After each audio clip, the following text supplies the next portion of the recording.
এ শোনো না, তোমার সঙ্গে একটা ভালো কথা আছে। বসো বসো বসো বসো। কি গো? আচ্ছা, তোমার বিয়ের আগে কটা বয়ফ্রেন্ড ছিল? না না, কোনো বয়ফ্রেন্ড ছিল না।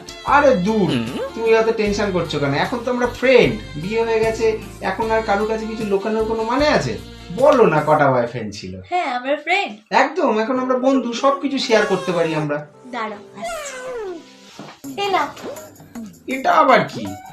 এটা হচ্ছে আমার সেই বয়ফ্রেন্ডের লিস্ট, হ্যাঁ, যার ভেতরে যারা যারা আমার সাথে ছিল, বয়ফ্রেন্ড ছিল, তাদের প্রত্যেকটা নামে একটা করে চাল আমি এর ভেতর রাখতাম।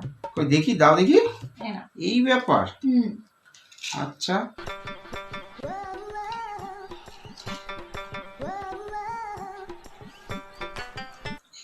এক, দুই, তিন, চার, পাঁচ, ছয়, সাত, আট।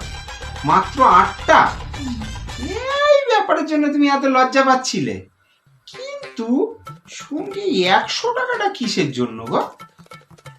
এটা আমার সেই যে বয়ফ্রেন্ডের লিস্টে ছিল না চাল, হ্যাঁ। তার মধ্যে 2 কেজি চাল আমি বিক্রি করে এই 100 টাকাটা জমেছি।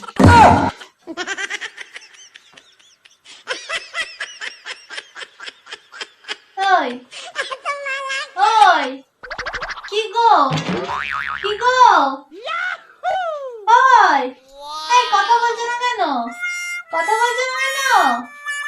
কথা বলো। ওই, কথা বলো।